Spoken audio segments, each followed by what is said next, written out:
4월 10일 오늘 하나님의 말씀은 고린도후서 10장 말씀입니다. 1절로 2절 말씀. 너희를 대면하면 유순하고 떠나 있으면 너희에 대하여 담대한 나 바울은 이제 그리스도의 온유와 관용으로 친히 너희를 권하고 또한 우리를 육신에 따라 행하는 자로 여기는 자들에 대하여 내가 담대히 대하는 것 같이 너희와 함께 있을 때 나로 하여금 이 담대한 태도로 대하지 않게 하기를 구하노라.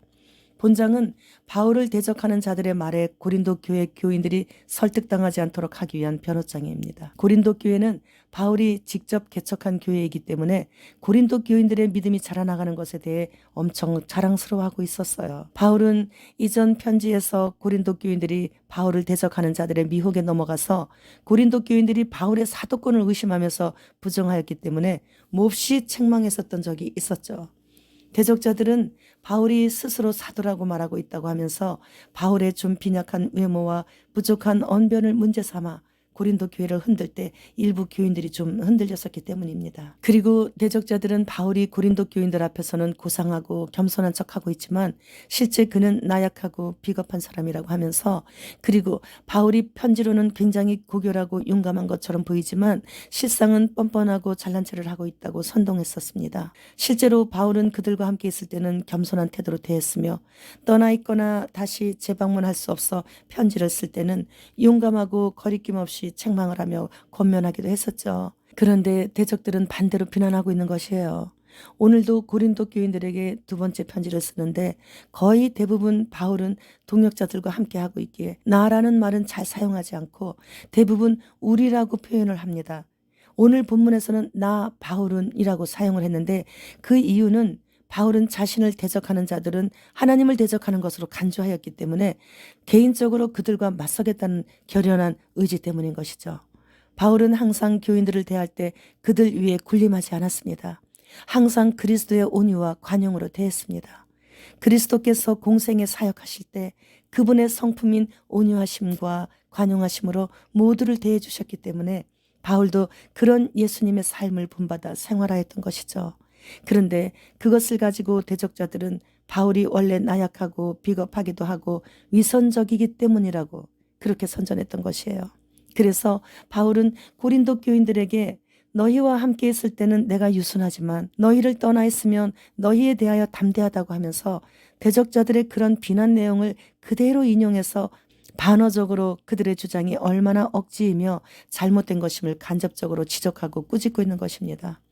대적자들은 바울의 언변도 부족하다고 비난하고 외모도 빈약하다고 비꼬았어요.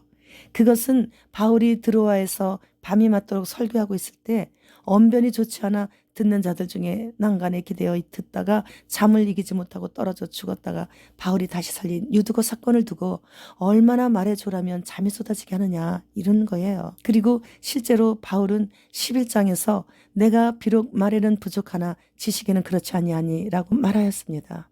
대적자들은 또 바울이 자칭 사도라고 한다고 하면서 인정하지 않으려고 하는 것에 대해 11절 5절 말씀에서 나는 지극히 크다는 사도들보다 부족한 것이 조금도 없는 줄로 생각하노라. 디모데전서 1장 1절 말씀에서 우리 구주 하나님과 우리의 소망이신 그리스도 예수의 명령을 따라 그리스도 예수의 사도된 바울은 이라고 서신서두에 이렇게 그리스도의 사도라는 것을 당당히 밝히고 있고, 또 하나님께서도 그 사실을 인정해 주심으로 인해 성경에 그대로 기록해 놓으셨습니다. 대적자들이 바울을 아무리 비하하려고 해도 조금도 주눅들지 않고, 그러면 그럴수록 바울은 자신이 성령님의 능력으로 다른 사도들보다 부족하지 않음을 선포했습니다. 예나 지금이나 사람들의 기준은 그 사람의 현재 환경을 보고 판단을 하게 되는 경우가 많습니다. 야고보서 2장 3절로 4절 말씀. 너희가 아름다운 옷을 입은 자를 눈여겨보고 말하되 여기 좋은 자리에 앉으소서 하고, 또 가난한 자에게 말하되 너는 거기 서 있든지 내 발등상 아래 앉으라 하면 너희끼리 서로 차별하며 악한 생각으로 판단하는 자가 되는 것이 아니냐. 화려한 옷을 입은 자들에게는 좋은 자리를 권하면서 가난한 자들에게는 설교자와 멀리 떨어진 구석진 장소나 권하고, 아니면 서든지 앉든지 아예 신경도 안 쓴다는 것이에요. 이러한 차별을 세상 속에서가 아닌 교회에서 한다는 것이죠. 같은 교회에서도 3명 이상만 되면 끼리끼리 모여요. 신앙이 비슷한 성도들이 모여서 신앙에 대해 대화를 나눌 때 주제에 전혀 공감되지 않는 말이거나 혼자서만 말을 오래 한다거나 하면 서로 불편하기 때문에 자연스럽게 신앙 수준이 비슷한 사람들끼리 모이는 경우는 자연스러운 현상이에요, 사실은. 그러나 오늘 말씀은 빈부격차로 인해 차별하는 것에 대해서 책망하시는 말씀이십니다. 이것은 하나님의 가장 고귀한 법을 거스르는 매우 큰 죄를 짓는다는 것이에요. 하나님께서는 사랑을 가장 고귀한 법으로 제정해 놓으셨고 또한 예수님께서 그 사랑을 몸소 실천하셨기 때문이죠. 이스라엘 사람들이 율법은 잘 지키면서 사람을 차별하게 된다면 율법을 지키지 않는 것이 되는 것이죠. 네 이웃을 네 자신처럼 생각하라는 법은 하나님께서 제정하신 법이기 때문이에요. 요한복음 15장 13절 말씀. 사람이 친구를 위하여 자기 목숨을 버리면 이보다 더 큰 사랑이 없나니. 예수님은 우리의 친구가 되어주셨고 우리를 위해 귀한 목숨을 버리심으로써 자신이 얼마나 우리를 사랑하시는가를 친히 보여주셨습니다. 화나면 무슨 말을 못하느냐고 하지만 이제는 심판을 생각하면서 말을 하고 행동을 해야 하는 것이에요. 2023년 2월과 3월 2달간 뉴스 속에서 찾아낸 666이 10건 있었다고 합니다. 일반 뉴스를 비롯해서 경제, 문화, 정치, 교육 등 다방면의 뉴스와 시사 보도에 이르기까지 다양한 통로로 누구나 다 인지하도록 666에 맞춰 대놓고 보란 듯이 내보내고 있다고 합니다. 이제 이 땅의 교회는 떠나갈 때가 임박했다는 증거죠. 미 연방항공청은 2024년도부터 하늘에서 항공택시를 보게 될 것이라고 하고 있죠. 우리나라도 2025년도부터 탑승할 수 있게 된다고 합니다. 다니엘서 12장 4절 말씀. 다니엘아, 마지막 때까지 이 말을 간수하고 이 글을 봉함하라. 많은 사람이 빨리 왕래하며 지식이 더하리라. 지금은 스피드 시대입니다.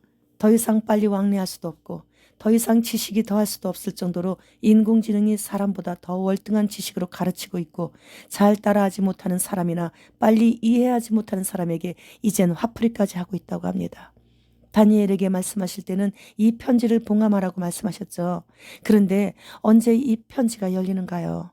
우리가 코로 호흡하고 있는 지금이에요. 7절 하반절 말씀. 반드시 한때 두때 반때를 지나서 성도의 권세가 다 깨지기까지이니 그렇게 되면 이 모든 일이 다 끝나리라 하더라. 후 3년 반에는 적그리스도 치하에서 믿음 지키며 살아남을 자가 하나도 없다는 말씀이시죠. 2024년 6월절 절기에 3년 된 붉은 암소를 제사를 드린다고 제사를 집전할 9명의 제사장들과 초대할 사람들 명단까지 이미 다 완성했다고 하는데 그렇다면 성전은 이미 다 지어져 준비되어 있다는 것이죠. 언제고 시작할 때 뚜껑만 열면 된다는 의미예요. 게다가 이스라엘 국방부 관계자가 미국이 우리를 도와주면 좋겠지만 안 도와줘도 이스라엘 단독으로 이란을 공격하겠다고 말했습니다. 참으로 그날이 곧 오고 있음을 여러 채널들을 통해 알려주시고 계십니다. 이제 우리 준비합시다. 그리고 같이 갑시다. 주님 어서 오시옵소서. 마라나타.